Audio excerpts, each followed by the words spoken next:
یعنی اگر یہ مشاعروں میں نہ بھی جاتے، میں یہ بتا رہا ہوں، اور صرف ان کی کتابیں ہوتی اور ان کی شاعری ہوتی، تب بھی بہت سارے وہ لوگ جو ادب پڑھتے ہیں اور وہ ان تک پہنچ چکے ہیں۔ اور میں تو یہ اکثر کہتا ہوں کہ اختر الایمان کے بعد میں اختر الایمان کو ہم لوگ اپنی عہد میں نظموں کا سب سے بڑا شاعر مانتے ہیں۔ ذاتی طور پہ میں تو مانتا ہی ہوں، آپ لوگ ہو سکتا ہو نہ مانتے ہوں اور کچھ نہ ہو، لیکن اختر الایمان کے بعد نظم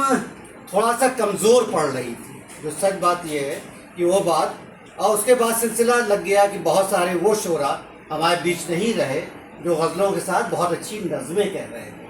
لیکن عتیق انظر صاحب کی نظم جو ہم لوگوں نے جب پڑھی ان کی نظمیں تو واقعی بہت متاثر ہوئے۔ اس کا یہ مطلب نہیں ہے کہ یہ غزلیں اچھی نہیں کہتے ہیں، بہت ہی اچھی نظمیں، بہت ہی فکر انگیز نظمیں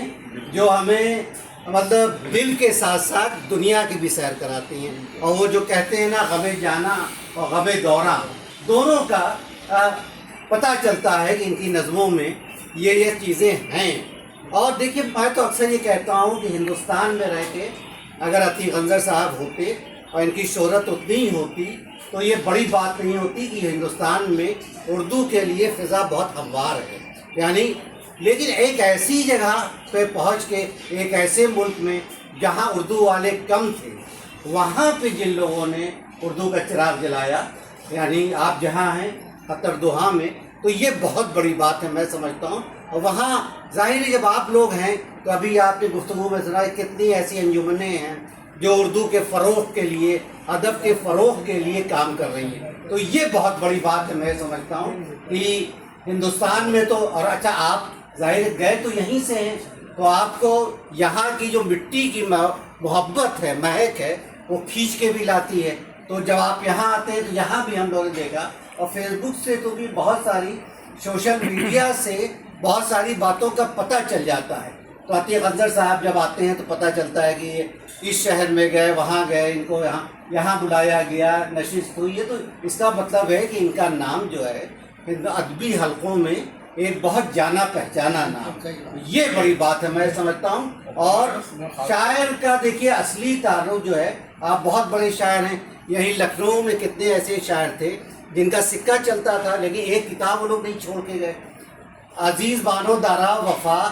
کا ہم لوگ کہتے ہیں کہ پاکستان والا کی کوئی شاعرہ ان کا مقابلہ نہیں کر سکتی تھی، یعنی موازنہ کیا جاتا تھا، لیکن ان کا انتقال ہوا، کوئی کتاب نہیں، ان کے انتقال کے کئی سال بعد ان کا مجموعہ آیا۔ تو میں یہ سمجھتا ہوں کہ کوئی ایسا شاعر جو بہت ایکٹیو ہے اور اس کے مجموعے بھی آ رہے ہیں، اس کا ریٹن ورک بھی آ رہا ہے، تو یہ بہت بڑی بات ہے۔ اور آنے والے وقتوں میں زندہ تو لفظ رہے گا، الفاظ زندہ رہیں گے اور وہ کتاب رہے گی۔ ظاہر ہے ہم لوگوں نے غالب و میر کو تو دیکھا نہیں ہے، لیکن ہم کو ان کی کتابوں کے ذریعے ان کے اشعار جو ہیں ہم تک پہنچے ہیں۔ تو آنے والے وقتوں میں بھی میں سمجھتا ہوں کہ وہ شاعر، دیکھیے بہت سارے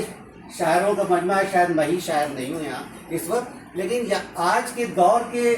8-15 سال پہلے کے آپ دیکھ لیجیے جو شاعر پورے ہندوستان میں جن کا سکہ چلتا تھا مشاعروں میں، اور مشاعروں کے کامیاب ترین شاعر کہے جاتے تھے، ان کا انتقال ہوا 10-12 سال میں، لوگ ان کو بھول رہے ہیں۔ میں نام نہیں لینا چاہتا ہوں، نام بھی میرے ذہن میں ایسے شاعر، مطلب آپ کو بتائیں، میں تھوڑی سی گفتگو 5 منٹ کی بڑھ رہی ہے میری،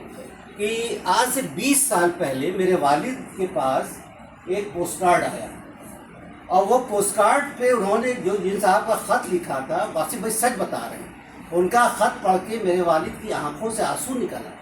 کہنے لگے بھائی یہ ایسے شاعر تھے کہ کنوینر سب سے پہلے اگر کہیں مشاعرہ ہوتا تھا ان کے پاس جاتا تھا، اور کہ جو 16 غزلوں کا ریکارڈ انہوں نے بتایا کہ ایک وقت میں مشاعروں میں 15-16 غزلیں انہوں نے پڑھی، اور ان کا خط آیا کہ ملک زادہ صاحب آپ باہر بہت جاتے ہیں اور ہندوستان کے مشاعروں میں، آج کل مجھے کوئی یاد نہیں کر رہا ہے، تو آپ ذرا سا میری سفارش کر دیجیے۔ تو میرے والد نے وہ خط فوراً پھاڑ بھی دیا کہ کسی کے ہاتھ نہ لگے یا کوئی پڑھ نہ لے۔ تو میں یہ کہہ رہا ہوں، یعنی وہ شاعری مشاعروں کی اس زمانے کی ضرورت کے حساب سے تھی، لیکن اگر وہی شاعری اس وقت وہ کچھ ایسی شاعری کرتے جو زندہ رہ جاتی تو آج ان کا نام، مطلب میں تو ایک دن یوٹیوب پہ ڈھونڈ رہا تھا اور سوشل میڈیا کہیں ان کی ایک کلپ بھی دیکھنے کو نہیں ملی جن کا میں ذکر کر رہا ہوں. تو کہنے کا مطلب یہ ہے کہ مشاعرے کی واہ واہ جو ہے اور مشاعرے کی جو داد ہے اس پہ بہت خوش نہیں ہونا چاہیے. وہ ٹھیک ہے وقتی طور پہ, اور میں تو یہ کہتا ہوں, اور آج کے ہمارے صدر محترم کی میں اسی لیے ان سے ہنسی مذاق, یہ تو تھوڑی لبرٹی ہم لوگ کو دے دیتے ہیں, لیکن سچ بات ہے کہ یہ بھی غزل کے ساتھ بہت اچھی نظمیں کہہ رہے ہیں. اور خاص طور پہ میں نے ان کے جشن میں بھی یہ بات کہی تھی کہ وہ جو ایک رومانی نظمیں ہیں وہ ان کے یہاں ہے جو کیفی اعظمی کے یہاں میں دیکھنے کو ملتی تھی. کیفی اعظمی کی وہ نظموں میں بات نہیں ہوتی ہے. کیفی اعظمی کو ہم سب ترقی پسند, لیکن ان کی وہ نظمیں جو رومانیت سے بھری ہوئی ہیں, رومانیت جس میں وہ پڑھیے تو بہت متاثر کرے گی. تو وہ واصف بھائی میں بھی یہ صدر جو ہے, اور غزلیں تو یہ کہتے ہی اچھے. تو میں یہ سمجھتا ہوں کہ آج کا جو یہ بہت ہی مختصر لوگ ہیں, لیکن یہ جو بھی ہیں, ارشد اعظمی بھائی بھی شاعر ہیں اب تو, اور باقی سب لوگ, تو یہ بہت مخصوص ہے جیسا کہ جاوید صاحب نے کہا. اور عتیق انظر صاحب ایک مطلب پہلے بھی آنے والے تھے اور اعلان ہو چکا تھا, لیکن وہ پروگرام شاید پوسٹ پون ہو گیا تھا. تو میں تو یہی کہوں گا کہ عتیق انظر صاحب واقعی ہمارے دور کے, ہمارے عہد کے وہ شعراء جو غزل بھی کہہ رہے ہیں, نظم بھی کہہ رہے ہیں, اور بہت ایکٹیو بھی ہیں. مطلب آپ وہاں پہ